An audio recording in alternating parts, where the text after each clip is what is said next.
So I'm thinking about it over the fall. I'm thinking, well, what can we do? What can we do that's got to do with winter, that's, going to be warm?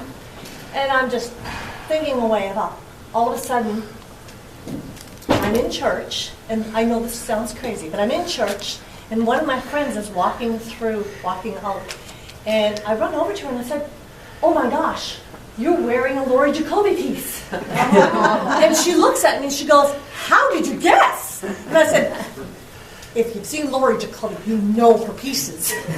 And I thought, yes, that's it.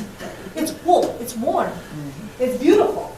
And so I thought, okay. So anyway, I don't know if you remember quite what I'm talking about, Jackie. And Jackie wanted to be here, but she's in Arizona, not quite in the snow. Anyway, so I got in contact with Laurie, and I asked Laurie how she felt about coming up to Luck.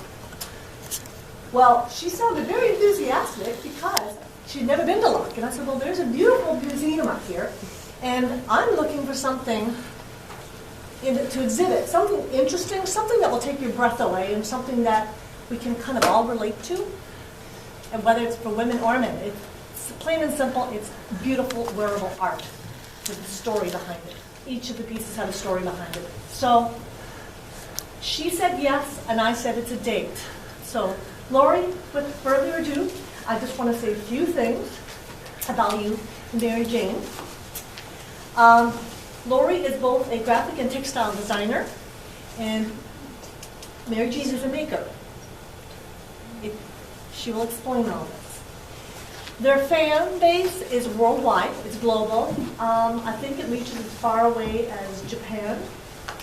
It goes to Sweden, it goes to other parts of the world. She's a storyteller in wool, as you will find out this afternoon. Her unique blanket, rug, and clothes designs are inspired by legends of nature. Welcome to their world of wool, where nature, legend, beauty, and meaning combine with natural fibers and the highest quality craftsmanship to create functional works of art. Thank you. I have to take care of all my paraphernalia here. Okay. Thank you so much, Rochelle, for inviting us here today to Luck, and it's been a really fun experience to meet you and to see this museum and all the people that are involved. And we're so inspired by your vitality and your excitement and your energy around this place. And so we're really happy to be a part of it and hope that we can bring something to you that you will enjoy. Mary Jane and I have been creating original designs in wool for over 20 years. We have always been fascinated by the concept of clothing expressing identity. This speech is one that I originally put together for the American Swedish Institute a while back when they were doing an exhibit called Dressing Swedish. But even if you are not of Swedish heritage, it really is a talk about identity and something that we can all relate to. One of the greatest compliments I ever got about our work was one night I was attending a concert in Minneapolis, and a man was sitting behind me. I was wearing my green pine needle dress and jacket, and he just leaned over and he said, "Wow, I love your outfit." And he said, he just wanted to know all about it. And he said, he said, "Excuse me, but I just had to ask because you don't look like you're from around here." And I kind of thought that was kind of a compliment. I like that. And it really said something about how clothing can, tell you about your identity. And it has come to really influence the work that we do today. So when I thought about this title, Dressing Swedish, a number of examples came to mind. A beautiful, fresh, healthy, young Swedish woman in her unique and gorgeous wool and embroidered folk dress. I so envy Swedish women who have clothing that tells people who they are and where they came from. It connects them with their ancestors. The outfits are handmade with great care and passed down through the generations. Here, sadly, everyone just wears throwaway uniforms of jeans and t-shirts. And I really long for that grounding tradition. It's Pippi Lota Victualia Window Shade Curly Mint Ephraim's Daughter Long Stockings. Colorful, free-spirited, unmatched, playful outfits, always including stripes. It's the very youthful, very hip, very cheap, not very long-lasting, and very fast, maybe too fast, fashion of H&M. And unfortunately, we are just now beginning to see the price that we ultimately pay for that fast fashion. These are workers who perished in a sewing factory fire in Bangladesh. It's also Gudrun Sjödin, the wonderful Swedish clothing designer, whose unique, colorful, all-natural fabrics are inspired by nature and cultures around the world. She calls her collection Swedish Design with a Green Soul. I love her whole concept, and when I'm not wearing my own clothes, I'm usually wearing Gudrun Sjödin. And the Swedish Institute is hoping to bring Gudrun Sjödin here in the next year or so, so I'm really excited about that. And it's the style of my favorite fictional character, Lisbeth Salander, the girl with the dragon tattoo, who really changed the traditional image of Swedish women. She sparked a craze around the world of black leather, heavy boots, piercing, spiky hair, and a look that said, I am strong and independent, and if you mess with me, you'll be sorry. And if you've read any of those books, you know what I'm talking about. In fact, Stieg Larsson said that Lisbeth was based upon who Pippi Longstocking would have become if she had had a chance to grow up. But I am certainly not an expert on Swedish dressing. I can only talk about our work and where it came from. So if in fact we have created something Swedish, I can say that it started with my mother. Margit Inger Adele Gustafsson Jacobi was born in Sweden in 1924 and emigrated to Chicago in 1928. She died a few years ago. I never knew my grandmother Linnea because she died shortly after they arrived in this country. My grandfather insisted that they were Americans now and they must speak English, so the language was lost. The family was poor, and my Aunt Thora, my mother's oldest sister, made clothing for the family from hand-me-downs and donations. I think my mother carried a lot of shame with her about being a poor immigrant without a mother. She never told anyone in school that her mother had died. And she carried that with her whole life, I think. She never seemed very interested in the language, and nor did we carry on many Swedish traditions, perhaps because she lost them when she was so young. She just had to get about the business of being an American. So I grew up in inner city Chicago, one block from this, far from any nature and any other Swedes. My father's running joke at the dinner table always went like this. So Mom, where did you say you came from? And she would say, Jönköping. And he'd say, okay, how do you spell that? And she would say, Jonkoping. And we would all laugh, ha ha ha, how do you get Jönköping out of that? Ha ha ha. And we never actually thought that Jönköping was a real place. We never heard the language spoken except for Varsågod, which my mother always said when it was time to come to the table. But I really didn't have any idea what it meant. So, other than Spritz cookies at Christmas and Swedish pancakes for lunch, we didn't have much Swedish culture in our home. When my mother was in the hospital after she'd had a stroke, I was sitting by her bedside and I asked her, so Mom, what does it mean to you to dress Swedish? There was a long silence, and I almost didn't think I was going to get an answer when finally she said, with one word, plain. She didn't elaborate any further. But by plain, I knew she didn't mean homely and dull. She meant this kind of plain, the mysterious and dramatic simplicity of the great Swedish icon Greta Garbo. She rejected frills in favor of clean lines, and even wore men's clothing, which gave women a new ease, strength, and independence. My mother loved the style of Lauren Bacall. She wasn't Swedish, but she had this strong, classy, beautiful look, wearing those great 40s fashions with tight waists, long, full skirts, and simple lines. Grace Kelly was another of her fashion icons. Simple elegance describes her.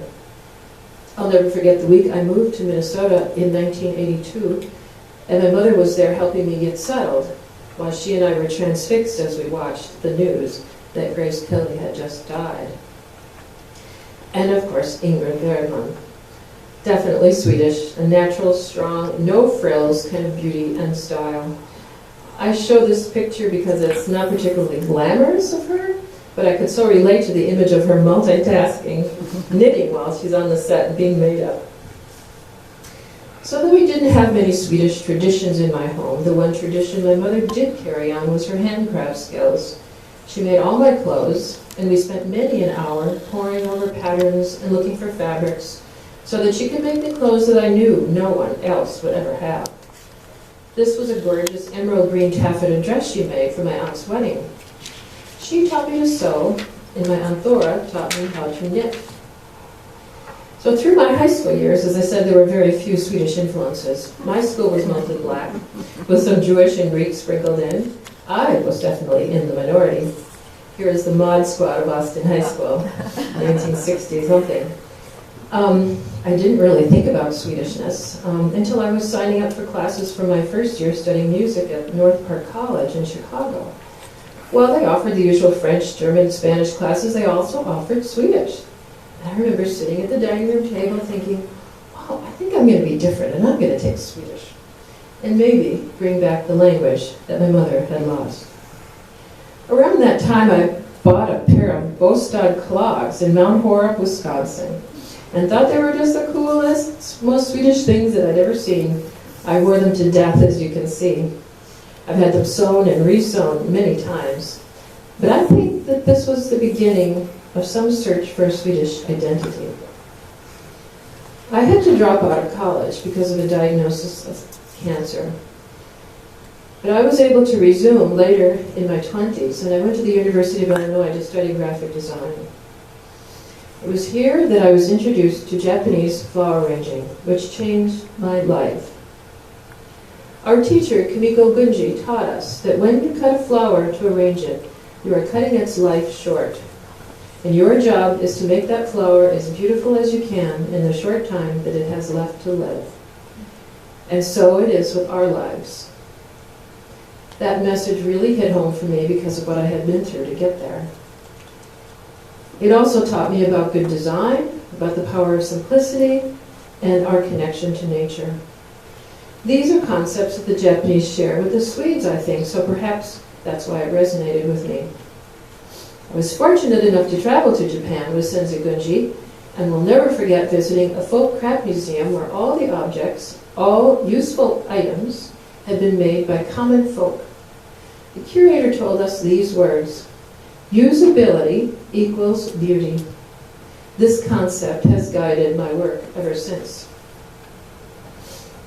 So I arrived in Minneapolis in 1982 because I got a very good graphic design job offer.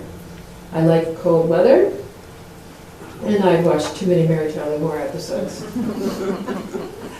Not only did I learn the craft of good design from some of the best designers in town, I also found myself surrounded by something very different: Scandinavians. I can still remember the day that I walked up the steps of ASI for the first time.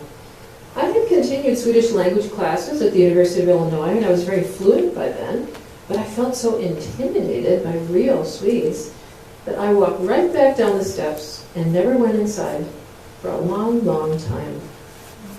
And now I'm on the board of trustees. So I worked for two design firms, and some of the work that I had done there in my graphic design days, and eventually started a business with a partner, Leslie Apshin. But too many long hours and too much stress triggered another diagnosis of cancer. I knew I had to save myself. So after working for the Blandin Foundation in Grand Rapids, Minnesota, this was a logo that I designed for them, I moved up to the country of Grand Rapids, the beautiful northern lakes and birch trees, which I imagine is what Sweden looked like. And I moved to the woods with my two cats, and we lived alone in an abandoned ski resort. And every day we would walk through the woods for an hour-long trip, which they followed me all the way through the ski trails. And I would think to myself, what the heck am I doing here? All alone, I quit my work, I had no work, I was alone, I'm living in this abandoned place in the middle of nowhere. What am I doing? And all my friends were saying, well, you gotta come back, you gotta work, here's a job offer, here's an apartment, why don't you come back? And I just said, no, I have to stay. And it's like the trees were talking to me, and they were telling me that everything would be okay. I started slowing down and really looking at the things that Kimiko Gunji taught me to look at, the beauty of nature, the lichen on the birch trees. I started taking classes and learning things about taking the bark off the birch trees and how do I say a prayer to the tree to thank it for giving me its skin so that I could make something beautiful out of it. I made purses and other things to sell to make a living. I went with the DNR once when they were doing some bear research, and we went out in the woods in the middle of winter and pulled the bears out of the dens and measured them and took blood tests and things like that. And what was so amazing is the mothers, of course, give birth when they're asleep, which is a great idea. And the little babies, we pulled the little cubs out of the den, and they're awake. And I got to hold it. It was purring like a cat. It was so amazing. And I could really understand how the Native Americans really believed that the bears had special healing powers because they essentially died for 6 months and came back to life. So I started making jewelry out of Japanese paper, and I would get roadkill. And I would clean the porcupine quills off of the roadkill and weave it with gold cord. And these were earrings, and I made all kinds of jewelry, which I sold. Ended up doing a large piece for the hospital in Grand Rapids, which has obis and birch bark and fur and feathers and beads, which with symbolism that relates to the healing traditions of the Japanese and Native American cultures. All the stories and the things that I learned living in the woods and the way I started to heal really helped inform me when I was asked by the Faribault Woolen Mill Company to design a line of Native American blankets. And I wanted the blankets to be something different than I had ever seen before. I wanted the colors to be of the woods. I wanted the stories to be the stories that I had learned living there, the Native American community living nearby. And I wanted to just soak that all up and share those stories. This blanket was the first one I did. It was called the Wisdom Blanket. And the story had to do with a fellow who believed that if he had an eagle feather, that would prove that he had wisdom. And he went searching for this eagle feather every day. He ignored his family, he ignored his friends. All he was doing was searching for that feather, which never came. One day he realized in his old age that he had basically ruined his life and ruined his relationships with all his family and friends, and that he really needed to make a change. And he said a prayer to the Creator saying, forgive me for this, and I will now turn my attention to those who are most important in my life. And of course, just as he said that, an eagle flew overhead and dropped a feather to his feet. But his wisdom had finally come. This was August, the Thunder Moon blanket. The bear blanket, which came from my experiences with the bear. When I put this blanket on me, I really feel like that bear is really protecting me and sending me its healing powers. The border is from the porcupine quill idea. During this time that I was doing these blankets, there was a woman in Faribault, at the Faribault Woolen Mills, who was making coats out of blankets. And she took one of my blankets and made a coat. Oh, this is so fabulous. So I said, well, you make some more. So I gave her more blankets, she made more coats. People started seeing them, they wanted them, they started buying them. And she gave me all these scraps that were left over. Well, Mary Jane had by this time been home with her kids and wasn't working in the graphic design rat race anymore. And she started making small pieces out of these scraps. So she was making vests and different things. And we started selling them, and our business started growing little by little and through word of mouth. But then I got married, and I had a son named Anders, and we moved back to Minneapolis, and I could no longer authentically design Native American themed blankets. It wasn't right. And I decided to turn to my own heritage. And so in the year 2000, to celebrate the 1000th anniversary of the discovery of America by Leif Erikson, I came up with a whole collection called the Viking Collection of blankets, inspired by research into the nature legends of the Vikings. So this is our Odin's Ravens pattern, which you see here today. Odin, of course, was the main god, and he was omniscient. And the way he did it was that he had these two ravens sitting on his shoulders, and he'd send them out every day, fly around the world, see what was going on, and then they'd come back and whisper in his ear and tell him what was going on. That's how he knew. And the runestone, this is a Swedish runestone. I've inspired my runestone fabric. We made coats and all kinds of things out of this. That was very popular, and we no longer have that. Frigga was the Viking goddess of the atmosphere. She lived in the hall of mists and spun thread into clouds. And this was our Frigga's clouds coat that we did. We no longer have that. And of course, our birch fabric has been hugely popular, and we are going to be rerunning that again, I think. We didn't have a blanket today because they're gone. But I always wanted to be a birch tree, so this, I felt like I had fulfilled my mission in life and I was done. But of course that wasn't to be. My inspirations come from many places. The Swedish book author and illustrator Elsa Beskow is an inspiration. Her books have been loved for over a century, and her characters inhabit the natural world with such imaginative clothing. She believed that we do not form nature, but rather that nature forms us. The Swedish artist John Bauer is one of my favorites. He was from Jönköping, a contemporary of Carl Larsson, who we've all heard of. And he illustrated the Swedish fairy tales. His illustrations of the deep forest and the trolls and the snow princesses are so magical, and they continue to inspire my work. And Greta Garbo, as Queen Christina, serves as an inspiration for our Queen Christina coat, which we have on display today. And you can't see the inside, but of course the inside of the coat looks like that. The shoulders of this man's Swedish folk costume inspired the detail on our Mora jacket.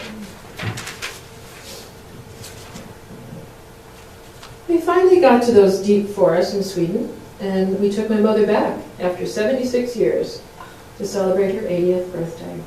She said it was the best gift she ever received, of course, after her children.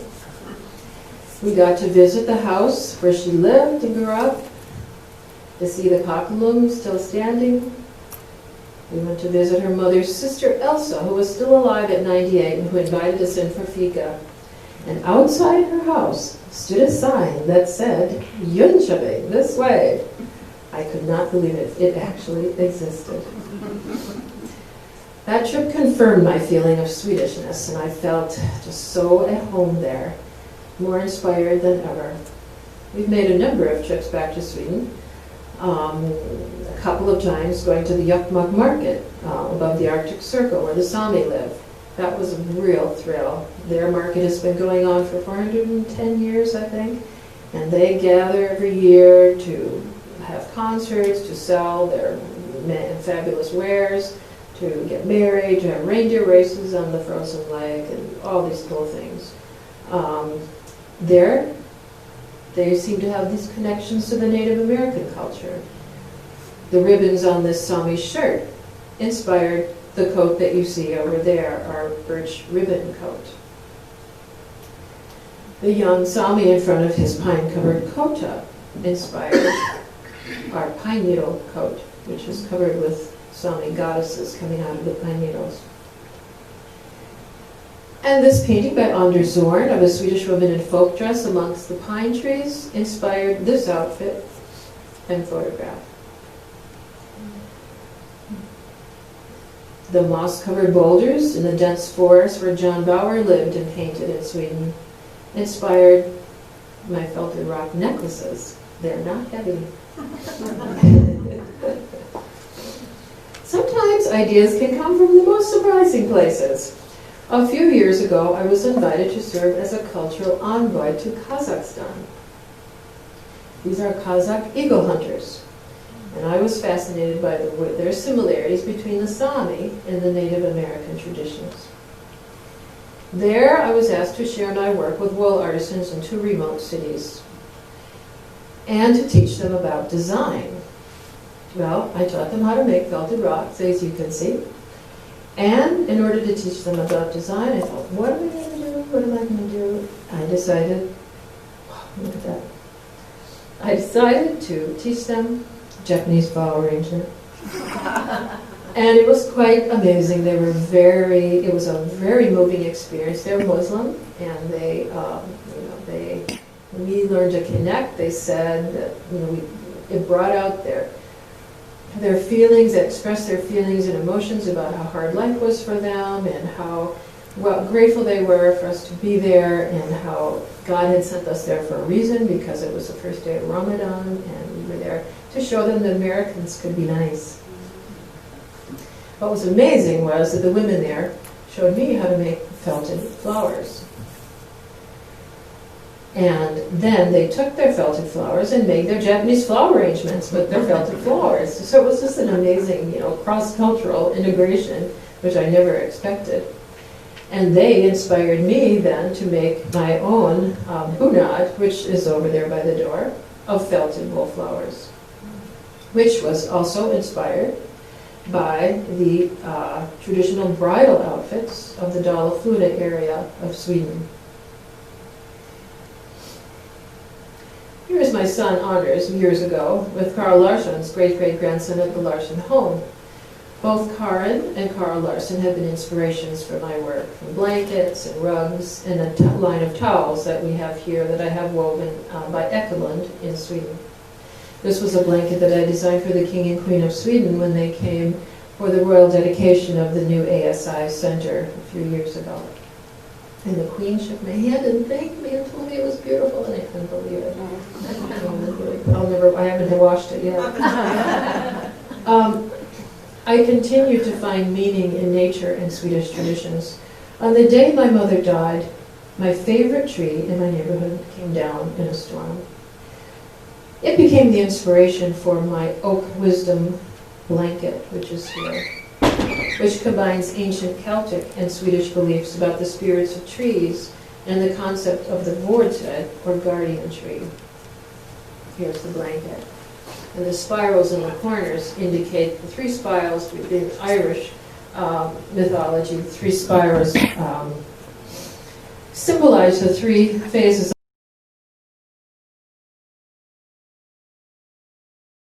and the beauty of imperfection.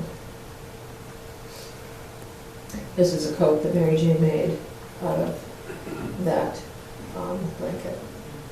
Now this time I get to look like an oak tree.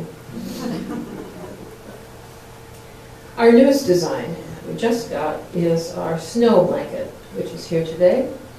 It is actually based not on snowflakes, but on a symbol called the Helm of Awe. It's an ancient Viking symbol of protection, and the whole story is here for you to read. It actually can protect you against your enemies and against your fears, and if you wear it in a coat, it will make you invisible. We are even having medallions of this Helm of Awe made for us by Sporon, a company in Sweden, who Rochelle has told us she is related to, which I couldn't believe it. This company has been making buttons and medals since the 1600s. And Mary Jane got tired of always looking for buttons all the time, so we decided, heck, I'm going to design my own buttons, and we'll have them made in Sweden for us. And so we never have to look around for buttons anymore. This is just a quick way to show you the design process. We have a button called the Become a Legend button. And I found this face on the sewer covers in Stockholm. And I just loved this woman. I thought she was a queen, so I used her face. And this was the design that I gave to the button manufacturer, and this was the button that we have. But then I recently found out that this woman is a man. That's okay. It's Saint Eric, who is the patron saint of Stockholm. But I still love it. I like the little flip. So now I take you to where the real work happens. Mary Jane's cutting and sewing room. Mary Jane used to be the queen of production in the graphic design studios before the days of computers. This is where we met and worked together. For 20 years ago, more than 20 years ago now, she quit the business and turned to making clothing out of my blankets.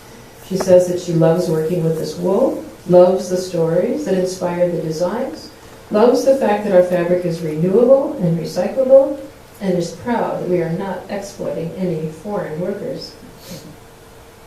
Mary Jane. Who else does what she does?